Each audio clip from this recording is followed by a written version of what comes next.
We'll continue today's lesson with pictures of the colon, the big films.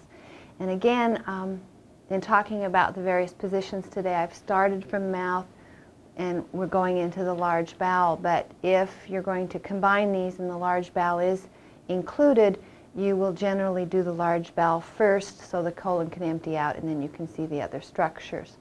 So again, keep in mind order when it actually comes time to do the exam on a patient. We've actually set Kristen up for a very common position here. You're very used to it. It's a KUB.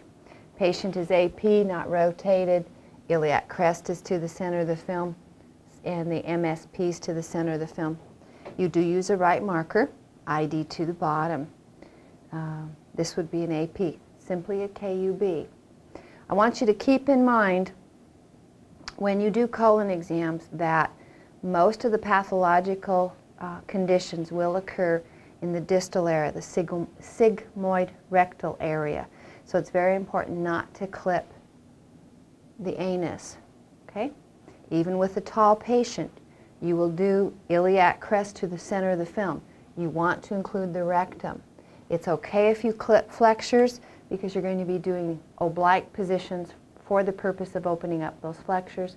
Plus the radiologists have usually done spots of the flexures themselves. Most disease processes happen distally. Do not clip the rectum. Stay with your iliac crest to the center of the film, even with a large habitus. Now our patient today is a sthenic habitus, and her colon will fit very easily lengthwise on a 14 by 17 film. But what happens if she is a larger patient? Well, your scout film that you took at the beginning of the series, which is a KUB, refer to that scout film, and the scout film will help you identify where the gas pattern is. And if you see the colon on the very edges of the film on a 14 by 17, the chances that that colon will expand off the edge of the film because of barium filling it, it's great. If you see colon on the edge of the film, instead of going lengthwise, turn your film crosswise and do one low to include the rectum, and then make sure you do one high to include the other part of the colon, and then you make sure the film's edge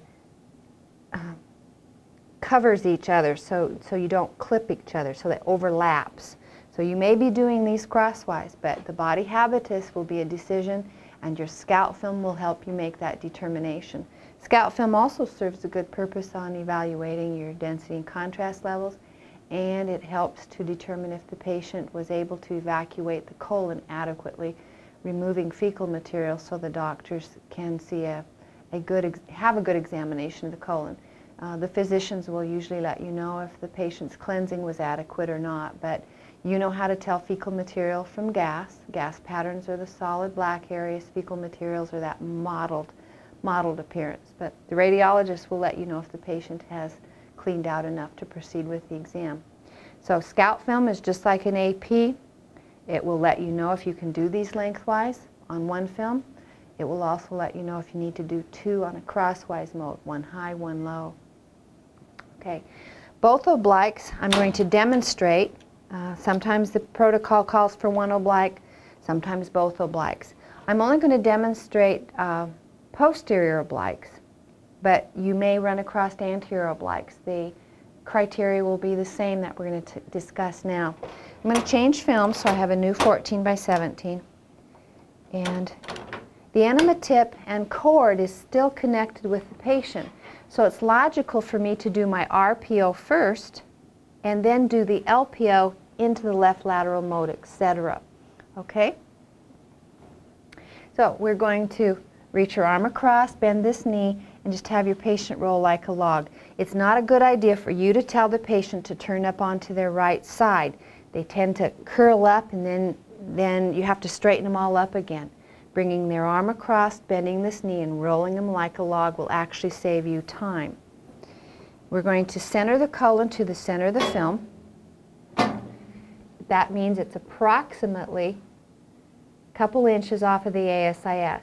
Body habitus will actually dictate how far forward or how far back you are. Ballinger's just tells you to center the colon, and I'm giving you a little bit better reference, or a little bit more specific reference, in that use the ASIS and be a couple inches anterior to the upside. That generally puts the spine to the center. If the abdomen is loose and the colon is falling forward, of course you're going to have to move the patient more that way. But if you take a look here, I've got collimated light on this. If I were to center her more that way, I'm X-raying tabletop. That doesn't make sense. That's not valuable information. I actually have light on this edge of the body, and I have light on this edge of the body. I'm not missing any colon at all, and I'm approximately 2 inches anterior to her ASIS. Now the iliac crest is a reference mark. Again, it's important to get the rectum on, but the purpose for the obliques is to open up the flexures. An RPO position, right posterior side down, will demonstrate the left colic flexure, or the splenic flexure. And if you recall from anatomy previously, with the liver on the right side, the hepatic flexure tends to be a little lower, the splenic flexure tends to be a little higher. So instead of being right at the iliac crest for an RPO, we just go 1 inch above, kind of compromising, knowing that the splenic flexure is the point of interest, and because it's generally higher, we just centered a little higher for it. The patient is between a 35 and 45 degree oblique. They are straight on the table, shoulders and hips at the same degree of obliquity, and I'm using a right marker. Again, the purpose for the 35 to 45 degree oblique is to open up the upside flexure, and in this case it would be the splenic. Okay, patient can go on to their back, change films, and if we're going to do a left oblique, we're going to use a left marker. Please bend your right knee for me a little bit, and your right arm goes across. You oblique the patient 35 to 45 degrees. This arm to your side, elbow up please, that's good. And you're going to center the body side to side. Again, you're going to use that ASIS and be approximately 2 inches to the right of it, or excuse me, to the anterior side of the ASIS. I'm looking at the collimated light and seeing that her body is centered. And I'm going to use the iliac crest. I'm going to be centered right at the level of the iliac crest because I'm after the hepatic flexure, which is lower, so I'm going to stay right at the level of the iliac crest. Okay? Patient can go up onto their left side. I'm rolling the patient in a logical order, and you may elect to do your lateral rectum at this point in time. Some techs will actually choose to do the lateral rectum at the very end of the series, so when it is time to drop the enema bag to the floor and allow the drain back, the patient's already in that position. So that would be a preference that you would have with your protocol. Bucky trays often eat markers. That's what happened here, but we found it. 10 by 12 lengthwise for the lateral rectum.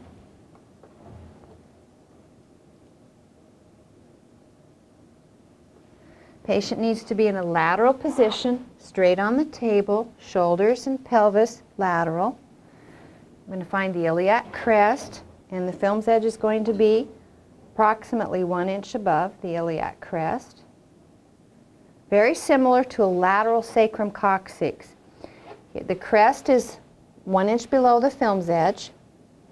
I'm going to take a look at the bottom edge of the film and evaluate how much tabletop I might be x-raying, and I think you can see from here that I'm not going to be x-raying too much tabletop. The anus, the rectum is probably right about there. You don't have to touch the patient or look. You can tell from the buttocks there, and I'm happy with the vertical placement. You can also use the ASIS, and here's Kristen's ASIS, and you can see with me guesstimating the film's edge 1 inch above, I'm only just off her ASIS just a little bit, so I'm very, very satisfied with the front, or excuse me, the top and the bottom centering. Not x-raying too much tabletop. film's edge 1 inch above the iliac crest, almost right at the level of the ASIS. Front to back, you can actually put the mid-coronal plane to the center of the film. Okay. Remember the rectal sigmoid colon is anterior to the sacrum, and the sacrum is right here. Sacrum is right there, so I'm centered in front of the sacrum, actually right at the mid-coronal plane. That would be a lateral rectum. Okay. Patient will go on to their tummy. Another routine position is your PA. That's another KUB. But it's a posterior KUB. 14 by 17 collimation. Left marker for patient's left side, straighten the patient up. You want to do these positions very quickly. Think about you having barium in your colon. So you want to be quick at your positioning. Mid-sagittal plane to the center of the film, feel crest posteriorly, put the center of the film to the iliac crest, exiting to the center of the film. And that would be the PA. Now, there are going to be protocols that include a PA sigmoid or an AP sigmoid. Those are actually, main focus is the sigmoid colon. Sigmoid colon, the words in itself means S-shape. Sigmoid means S-shape. We're going to put a caudal or a cephalic tube angle on the tube, depending on the patient's position, in order to straighten out that S, in order to make the sigmoid colon elongate. With the patient in a PA position, we're going to have a caudal tube angle of 35 degrees. You adjust your vertical placement of the gauge to 33. 5 into 35 is 7. 7 from 40 is 33. So the gauge says 33, but you're maintaining that 40 inches. The film and the tube become aligned again. See, I've got the alignment here. Make sure your tube goes back transversely centered. You can push the film in. Mid-sagittal plane stays to the center of the film, and you have your iliac crest, and the central ray enters approximately 1 inch below the iliac crest. This will actually put it exiting through the level of the ASIS to the center of the film. The main focus again is the sigmoid colon. The 35-degree caudal tube angle is to straighten out the S of the sigmoid. Now, more commonly, some things that we're seeing in the field is the doctors are requesting a slight degree of obliquity. They might do a 15-degree RAO for the sigmoid. So if they do a slight 15 degrees, you'd still center 1 inch below the iliac crest, but you center the body side to side if they're wanting a slight obliquity for the rectosigmoid colon. Okay? And then the other way, they would do both obliques. Again, slight 15 degrees, but your entering point would be the same vertically. So I'm not going to demonstrate the other oblique to you. Kristen, you wouldn't do this logically in the hospitals because we're going to flip the patients like this. But just for following through with the PA sigmoid, could you turn onto your back, please? If their doctors requested an AP sigmoid, patient reverses, the tube angle degree reverses. Instead of being 35-degree caudal, we're now 35 degrees cephalic. And patient is straight on the table. Readjust your film and your tube so they align. Mid-sagittal plane to the center of the film, entering at the level of the ASIS.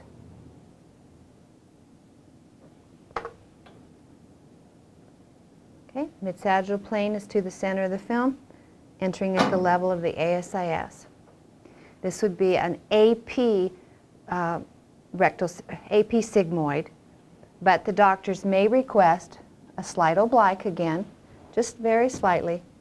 Arm up, please. That's good. Shoulders and pelvis together.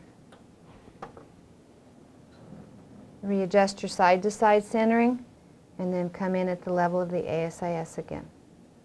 Okay? Okay, we're going to talk for a few minutes, and I'm going to position you some more. Those are generally the basic positions that you're going to see with a single contrast barium enema. Very commonly when there's blood as a symptom, the patient complains of bleeding, the radiologist will do an air contrast or double contrast study. And some departments actually will do double contrast studies on a routine basis. The positions just previously demonstrated focused on the common ones for a single contrast study. In the event you're doing double contrast, which is high density barium and air, it means two contrast mediums, the colon is excessively enlarged. Patient is even more uncomfortable. You do need to do quickly, but there's a couple additional views that might be done for air contrast studies. One would be an upright abdomen, and I'm not going to demonstrate that to you today because an upright abdomen for a barium study of the colon would be exactly like an upright abdomen for abdomen series, but you'd be centered a little lower. Again, do not clip the rectum, so it would be an upright KUB, and make sure you use an upright marker with that. But I do want to demonstrate decubitus to you. We're going to pause for a second and set up here. We took a minute to realign the camera angle so you could see the patient in the left lateral position. Our tube can only come from one direction, so we're actually going to shoot AP, and I've got her into a true lateral position. I want you to focus what she's lying on though right now. There's a blanket. Kristen, maybe you can move this arm, and we've got her built up on a blanket. Let's step back in our brains for a minute. If she was lying on her back, and I knew as a technologist I was going to go into the lateral decube modes, I'd actually have her lying on her back, and then I would have a blanket folded up, and I would bring it very close to her left side, and then when she rolled up onto the lateral position, she'd actually roll right onto the blanket. You do need that colon built up or you're going to clip pertinent anatomy, so building them up on a blanket or a sponge is absolutely critical. And the film here is now down below the blanket. On this back side you can't see it, but we've got to drop the film's edge lower than the patient or we're going to clip the downside of the anatomy. Well, you would actually end up doing both decubituses here, a right and a left lateral. In this situation here, I have the ID towards the caudal end, and I'm going to use the left and the decube markers here, and I'm going to place them on the very lateral edge, clear down at the bottom at the caudal end.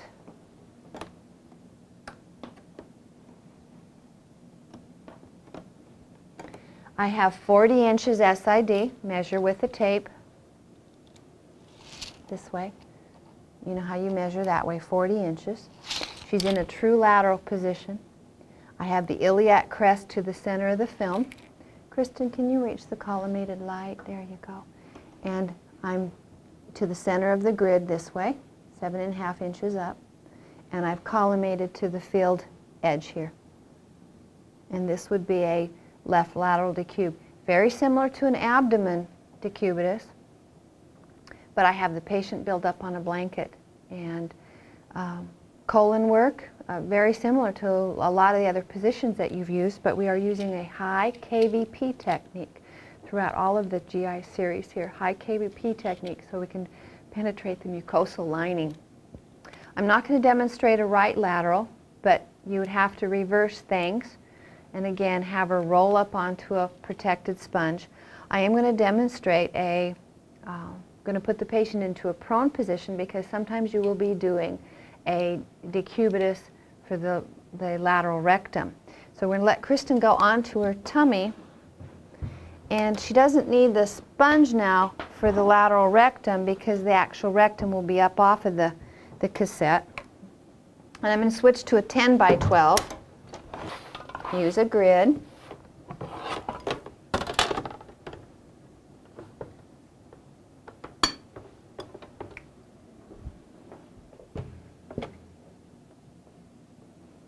Now, if the patient is very, very slender, very low to the table, you might have to build them up. If they're very large, you might have to build the cassette up. You've got to think about where the rectum is, and it's just anterior to the sacrum. Kristen is about average. We're going to see how this shakes out once I get it centered here. Kristen, can you reach the light for me? Okay. And here's her crest. I'm going to put the film's edge 1 inch above the crest. Here's the film's edge and 1 inch above the crest. Looking at the bottom edge, and I'm seeing quite a bit of not colon area, so I'm going to slide it up just a little bit. Then I'm happy with that. I have my 40 inches. I'm going to step in front of the camera, excuse me for a second, because I have to realign the centering of the tube to have it come through the center of the cassette, and vertically I've got to go to the center of the grid. And then you collimate down. And that's actually a left lateral, so I'd have a left decubitus marker on there, same position I did in the other one.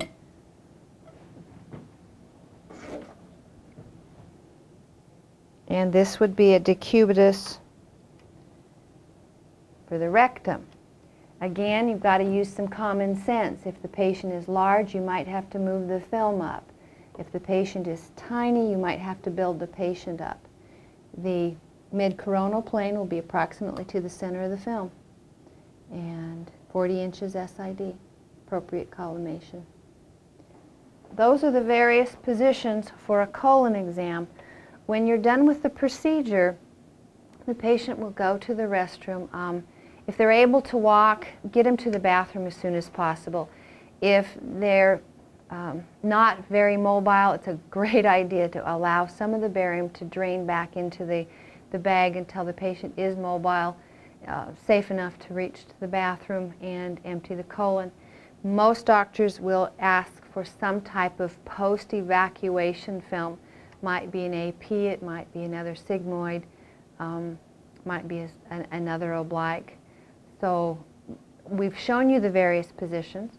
Just remember that when barium goes into the colon will go up and go out. And with an evacuation film, the colon will be more back down into a natural position. So if you've altered your positioning and gone crosswise with filled films, you may not need to do that with the evacuation films. The obliques, you may have to do them crosswise as well. Again, the patient anatomy will dictate a lot of your decisions that you've made. But hopefully after today you'll have a good basis for the general positioning guidelines for alimentary tract, and have a great day.